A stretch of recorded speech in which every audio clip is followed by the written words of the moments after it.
Assalamualaikum student, I am Sitajmi, your chemistry teacher. Welcome back to my channel Chemistry on Fingertips. I am back with my fourth lecture of 9th class chemistry chapter number 1, which is the fundamental of chemistry. Let's start my video. In context of my today's video, including molecular mass, formula mass, their difference and ionic species. So students, first of all, let's talk about the molecular mass. What is molecular mass? Molecular mass is basically sum of atomic masses of all atoms present in one molecule. एक molecule के अंदर जितने भी atoms present हैं उन सब के atomic message को कैलकुलेट करके उसका सम ले लेना और उसके बाद जो हमारे पास वैल्यू आती है उसको हम उसी मॉलिक्यूल का मॉलिक्यूलर मैस बोलते हैं. फॉर एग्जांपल हमारे पास क्लोरीन मॉलिक्यूल का मॉलिक्यूलर मैस 71.02 ग्राम पर मोल है. वो क्यों है? क्योंकि क्लोरीन मॉलिक्यूल दो क्लोराइड एटम्स की बॉन्डिंग से फॉर्म होता है और एक क्लोराइड एटम का एटॉमिक नंबर 35.453 ग्राम पर मोल होता है. Then water is basically formed by the reaction of the two hydrogen atom and the one oxygen. That's why we have the hydrogen atom have the one atomic number and the oxygen has 16 atomic number.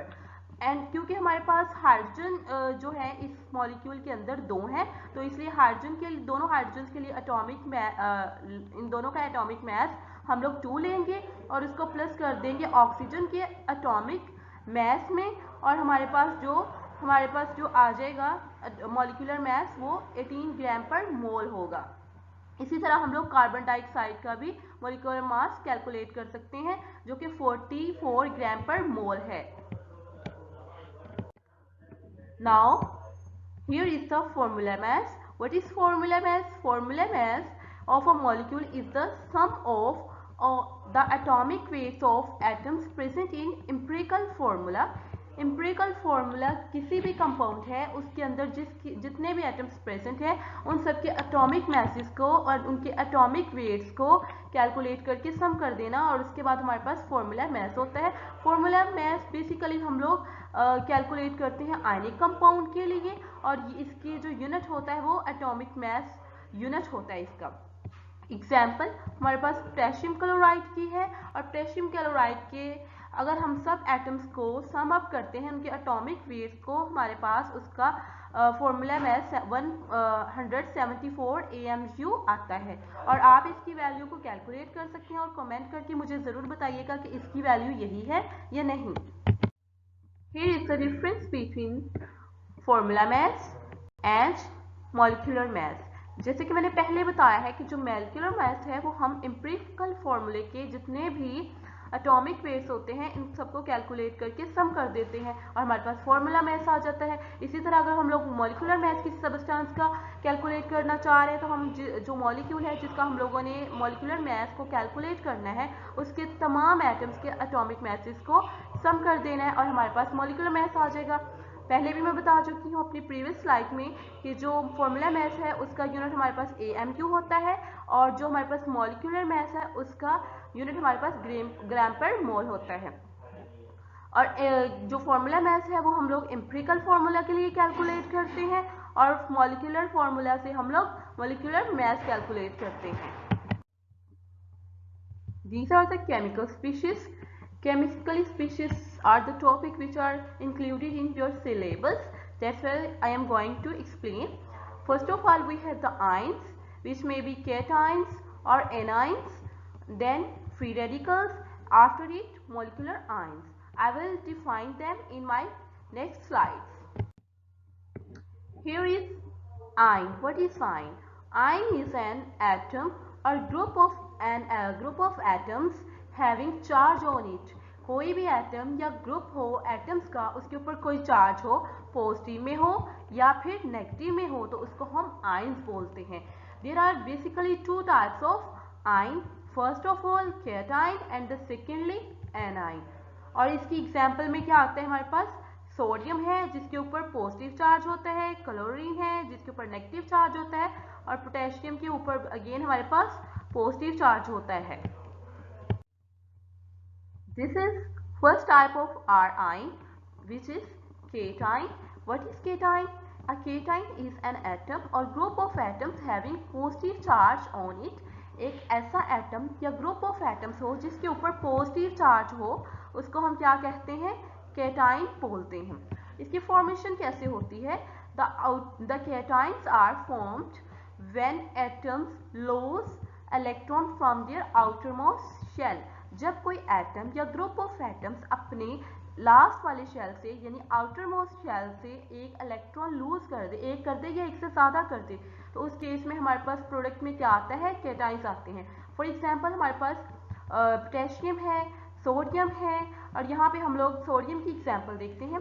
यहाँ पे जो sodium present है, first of all ये एक atomic form में है। इसने क्या किया है? अपने एक इलेक्ट्रॉन को क्या कर दिया है? लॉस कर दिया है, अपने शेल के अंदर से निकाल दिया है। पहले तो जो एटम था एटॉमिक फॉर्म में था सोडियम, उसके पास पॉजिटिव चार्जेस यानी कि प्रोटॉन और इलेक्ट्रॉन दोनों के नंबर्स थे सेम। उसके बाद जब उसने अपने अंदर से एक इलेक्ट्रॉन निकाल दिया तो प्रोटॉन के नंबर्स जो थे वो ज़्यादा हो गए, इसलिए इसके ऊपर पॉजिटिव चार्ज आ जाएगा। Next, the second type is anion. What is anion? Anion is an atom और group of atoms has negative charge on it. ऐसा ग्रुप ऑफ एटम्स या कोई एटम जिसके ऊपर नेगेटिव चार्ज हो उसको हम एनाइन बोलते हैं। इसकी फॉर्मेशन कैसे होती है? Anions are formed by the gain और एडिशन ऑफ द इलेक्ट्रॉन्स। जब भी कोई एटम या ग्रुप ऑफ एटम्स क्या करता है? गेन करता है इलेक्ट्रॉन, वो किसी और एटम से कर सकता है या किसी और मॉलिक्यूल से कर सकता है, तो उस केस में हमारे पास जो चार्ज स्पीशी आती है उसको हम क्या कहते हैं? एनाइन है। फॉर एग्जांपल हमारे पास क्लोरीन है, बेसिकली ये चार्जेस साथ लगे हैं, वैसे ही चार्जेस ऊपर होने हैं, और ऑक्सीजन के ऊपर भी इस तरह नेगेटिव चार्ज है। तो क्लोरीन का एनाइन किस तरह से बन सकता है? जब क्लोरीन के अंदर एक जो इलेक्ट्रॉन है वो एंटर होगा, उसके अंदर ऐड होगा, तो एज अ रिजल्ट हमारे पास एक क्लोरीन का आयन आ जाएगा। क्योंकि अब पहले तो एटॉम इसमें जो प्रोटॉन्स और इलेक्ट्रॉन्स थे वो इक्वल थे, तो वो एटॉमिक फॉर्म में था। अब क्योंकि उसने एक इलेक्ट्रॉन गेन कर लिया तो नेगेटिव जो चार्जेस थे वो इंक्रीज हो गए हैं, तो इसलिए जो हमारे पास क्लोराइड आयन आया है उसके ऊपर नेगेटिव चार्ज आएगा। Then molecular formula. What is molecular formula? When a molecule loses और gains an electron it forms a molecular ion.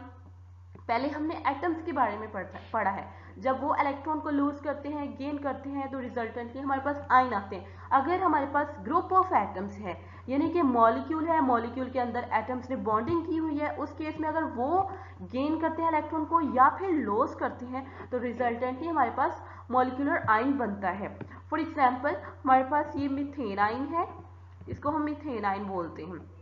ये हीलियम का कैटाइन है हमारे पास, और इसी तरह हमारे पास ये नाइट्रोजन का कैटाइन है।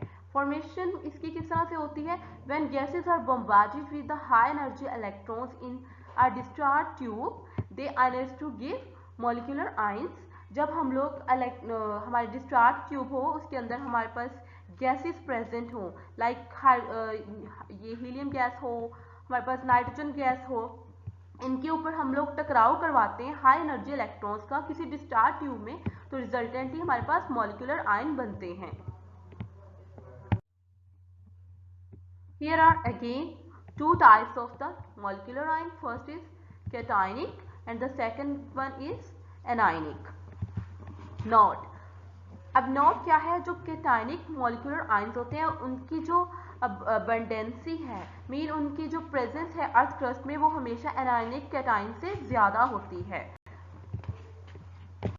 Here is the third species, basically chemical species, which is free radicals. Free radicals are atoms or group of atoms possessing odd number of unpaired electrons. ये हमारे पास इस तरह के एटम्स और ग्रुप ऑफ एटम्स होते हैं जिनके पास अनपेयर इलेक्ट्रॉन्स होते हैं। वैसे तो जितने भी एटम्स हैं जो कि स्टेबल हों या ग्रुप ऑफ एटम्स स्टेबल हों तो उनके पास हमेशा पेयर्ड फॉर्म में इलेक्ट्रॉन्स होते हैं, और अगर किसी के पास अनपेयर्ड है यानी ऑड नंबर ऑफ इलेक्ट्रॉन्स हैं तो उनको हम फ्री रेडिकल्स कहते हैं। और free radical are represented by a dot over the symbol of an element. जिस भी एलिमेंट का हमारे पास फ्री रेडिकल होता है उसके ऊपर हम लोग एक डॉट का साइन लगाते हैं, जैसा कि ये हमारे पास हाइड्रोजन का फ्री रेडिकल है और साथ किसका है, क्लोरीन का। इसकी फॉर्मेशन कैसे होती है, free radicals are generated by homolytic breakage of two atoms when they are absorb heat और लाइट एनर्जी।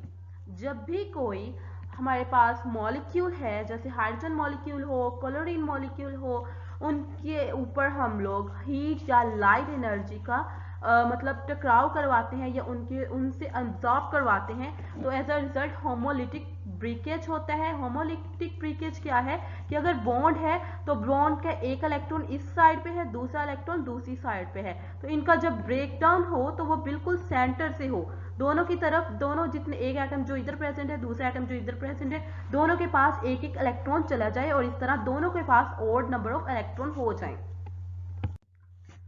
हम लोग इसकी जो फॉर्मेशन है वो इस डायग्राम के थ्रू भी समझ सकते हैं, इन स्केचेस के थ्रू। ये हमारे पास हाइड्रोजन मॉलिक्यूल है जिसके अंदर दो हाइड्रोजन ने आपस में बॉन्ड बनाया हुआ है। अगर इसकी ये जो बॉन्डिंग है, एक इलेक्ट्रॉन इधर है, हाइड्रोजन इसने शेयर किया है, दूसरा इसने किया है, अगर हम इनकी ब्रेकडाउन करवाएं बिल्कुल सेंटर से, एक इलेक्ट्रॉन इधर आ जाए, दूसरा इधर आ जाए, अब इनके पास क्या हो जाएगा, ऑड नंबर ऑफ इलेक्ट्रॉन्स हो जाएंगे। इसके लिए ये एक रेडिकल बन गया और इसके ऊपर ये हमारे पास डॉट आ जाता है ऊपर, जो कि रेडिकल का साइन है। उसके बाद ये हमारे पास मीथेन की एग्जांपल है। मीथेन का अगर कोई भी हाइड्रोजन है, ये तीनों हाइड्रोजन ने इन दो के साथ कार्बन के साथ इक्वल शेयरिंग की है, यानी कि जितना इसका इलेक्ट्रॉन पार्टिसिपेट कर रहा है बॉन्डिंग में उतना ही इसका कर रहा है। तो जब इसकी ब्रेकडाउन होगी, जिस मर्जी आप हाइड्रोजन की करवा लें, मैं यहाँ से इसकी करवा रही हूँ, तो क्या होगा, अब एक जो इसका इलेक्ट्रॉन है वो कार्बन के पास रह जाएगा और दूसरा जो है वो हाइड्रोजन के पास आ जाएगा, यानी कि दोनों के पास ऑड इलेक्ट्रॉन्स आ गए हैं। इसलिए ये हमारे पास मिथाइल का एक रेडिकल बन गया है और दूसरा हाइड्रोजन का बन गया है, क्योंकि दोनों के पास ऑड नंबर ऑफ इलेक्ट्रॉन्स हैं। So students, this was all about my today's video. I hope you have got my all points clearly. And if you like my video, please subscribe my channel. This will be a kind of appreciation for me, so I will be able to create such content which will be useful for you in future. And at last, I have the message for you: stay home and stay safe. Allah Hafiz.